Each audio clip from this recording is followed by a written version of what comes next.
열왕기상 14장 1절에서 20절 말씀 함께 읽었습니다. 여로보암의 아들 아비야가 병들어 죽게 되었습니다.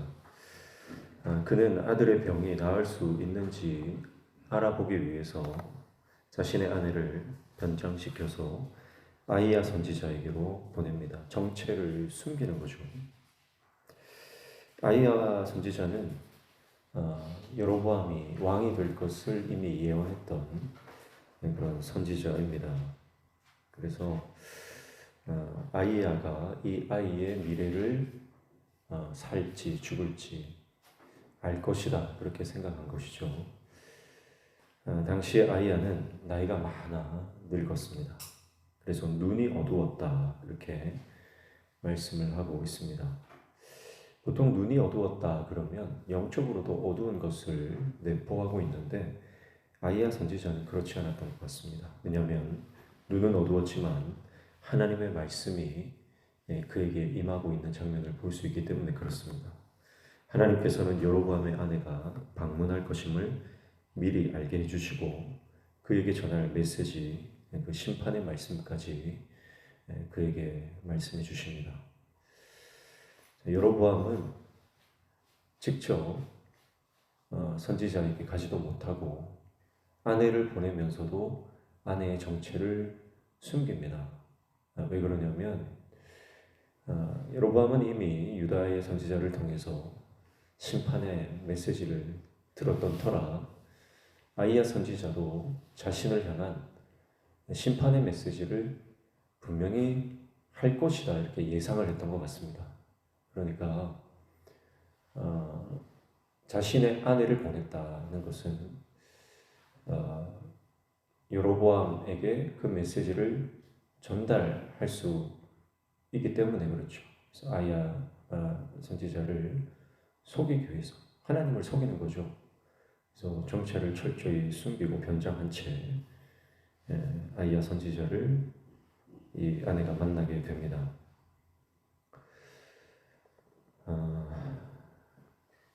하나님에 대해서 너무 만만하게 생각한 거죠. 하나님의 선지자에 대해서도 너무 쉽게 생각했습니다. 그저 좀 변장을 하면 알아보지 못하겠거니 그래서 아이에 대해서만 데리고 가서 이 아이가 살지 죽을지 어떻게 될지 그 예언만을 받을 수 있을 것이다 그렇게 착각한 것입니다. 아이가 아프면 하나님께 기도해야 되죠. 아이가 아프면 자신이 그 아이를 데리고 선지자에게 가서 은혜를 구하고 자신의 죄가 있다면 회개하고 그것이 정상적인 반응이지만 그는 회개하고 돌이키기보다 하나님 앞에 엎드려 은혜를 구하기보다 상식밖에 선택을 합니다. 이것은 여로보암의 속마음이 여전히 완악하고 교만과 거만과 불신앙으로 가득 차 있음을 보여주는 것이죠. 하나님의 선지자를 자신의 미래 관심사, 이 아들이 어떻게 될지 그곳에만 이제 알려주는 도구로 그렇게 사용하려고 하는 여로보암의 불신앙과 탐욕의 모습입니다. 우리도 그렇지 않습니까? 하나님을 내 미래를 알게 해주는 그런 점쟁이처럼 아니면 무슨 신통한 점괘처럼 그렇게 하나님을 생각하고 있지는 않습니까? 내 소원을 들어주는 요술램프처럼 그렇게 하나님을 잘못 오해하고 있지는 않습니까? 여로보암은 하나님의 선지자를 그저 자신의 관심사를 알게 해주는 그런 점괘 정도로 생각하고 있는 것입니다. 늙어서 눈이 어두운 선지자, 그러나 영적으로는 여전히 민감합니다. 그러나 여로보암은 젊고 힘있고 능력이 있고 권세가 있지만 그의 영안은요 완전히 닫혀 있어요. 어둠 그 자체입니다. 사랑하는 성도 여러분, 오늘 저와 여러분의 영안이 밝히 열려지기를 축복합니다. 눈이 어두우면 안 됩니다. 눈이 밝아져야 됩니다. 무엇보다 이 말씀의 눈, 성령으로 우리의 영안이 열려져서 어떤 상황이든 하나님의 뜻을 밝혀볼 수 있는 죄종들 다 되시길 축복합니다. 하나님께서 아이야에게 그 모든 전말에 대해서 말씀해 주셨고, 아이야는 여로보암의 아내를 만나 그 정체를 이미 알고 있죠. 그래서 심판의 메시지를 선언합니다. 그리고 이 아비야, 이 아들이 죽음을 맞을 것이라고 그렇게 예고합니다. 하나님의 말씀대로 아비야는 죽음을 맞죠. 여로보암의 아내가 디르사에 있는 궁의 문지방에 이르렀을 때에 그 아들은 죽었습니다. 하나님의 말씀은 반드시 성취되는 거죠. 디르사라고 하는 곳은 두 번째 수도로 보여집니다.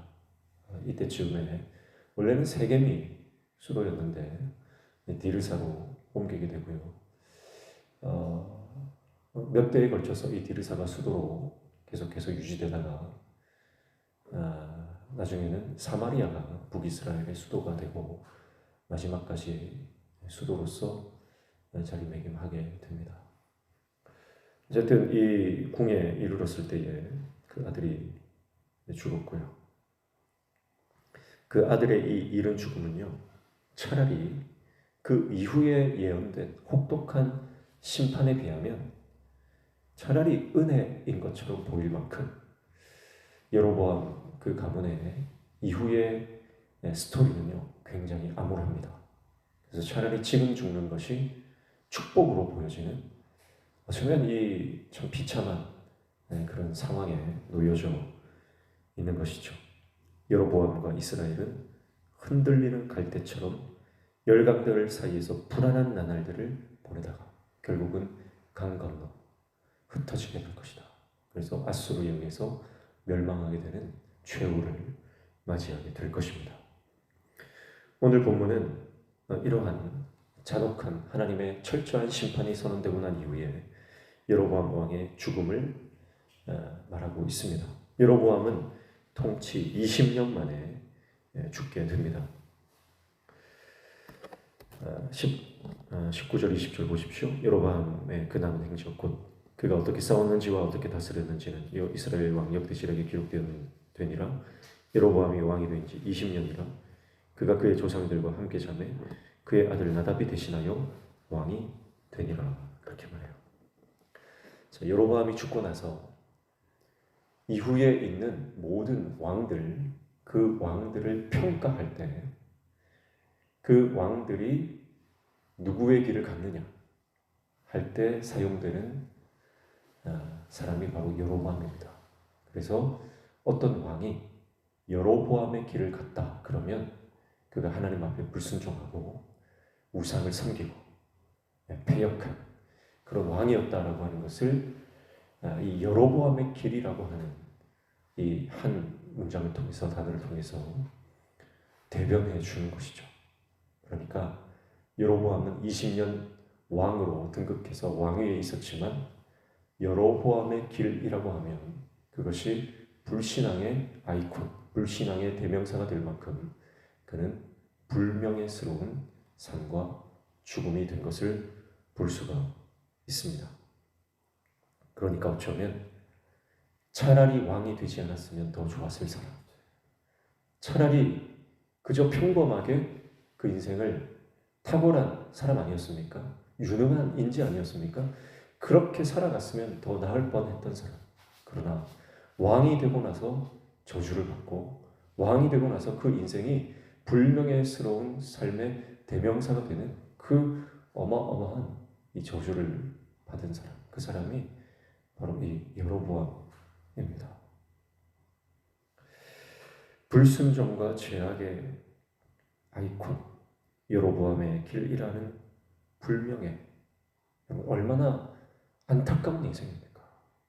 얼마나 불행한 인생입니까? 그러니까 우리도요, 내가 받은 직분이 저주가 되지 않기 위해서 날마다 십자가 바라봐야 됩니다. 나중에 후대의 사람들이 저분은 차라리 목사가 안 됐으면 나을 뻔했다. 저분은 차라리 장로가 안 됐으면 나을 뻔했다. 저분은 차라리 권사가 안 되고 집사가 안 됐으면 더 나았을 것 아니냐, 그런 말을 듣는다면 그것보다 더 불행한 인생이 어디 있습니까? 사랑하는 성도 여러분, 오늘 하나님께서 우리에게 주신 직분, 그 직분이 축복의 도구가 되기를 축복합니다. 그렇게 돼야 돼요. 그러나 그 반대의 사람이 있어요. 그 사람이 누굽니까? 오늘 8절 한번 보십시오. 8절을 보시면 나라를 다윗의 집에서 찢어내어 내게 주었거늘 너는 내 종 다윗이 내 명령을 지켜 전심으로 나를 따르며 나 보기에 정직한 일만 행하였음과 같이 아니하고, 그렇게 말하죠. 비교하는 왕의 이름이 나옵니다. 다윗이죠. 다윗은 하나님의 명령을 지켰습니다. 전심으로 하나님을 따랐습니다. 그리고 하나님 보시기에 정직한 일만 행했던 왕이다, 그렇게 표현해요. 그래서 여로보암의 길 반대는 다윗의 길입니다. 다윗의 길을 따라간 왕이다 그러면 극찬 중에 극찬이에요. 그러나 여로보암의 길을 갔다 그러면 그것은 하나님 앞에서 가장 큰 불행스러운 그런 삶이라는 것입니다. 사랑하는 성도 여러분, 오늘 우리의 인생도 두 가지 길이 있습니다. 다윗의 길과 여로보암의 길입니다. 어떤 길을 선택하시겠습니까? 어떤 길을 걸어가시겠습니까? 다윗의 길은요, 내가 왕이지만 자신이 왕이라고 생각하지 않고 하나님만이 왕이십니다. 주님만이 나의 왕이시고 이 이스라엘 백성들의 참된 통치자이십니다. 그것을 인정하고 실수투성이지만 그러나 늘 회개하며 하나님을 바라보는 인생이에요. 그러나 여로보암의 길은 어떻습니까? 내가 왕이다.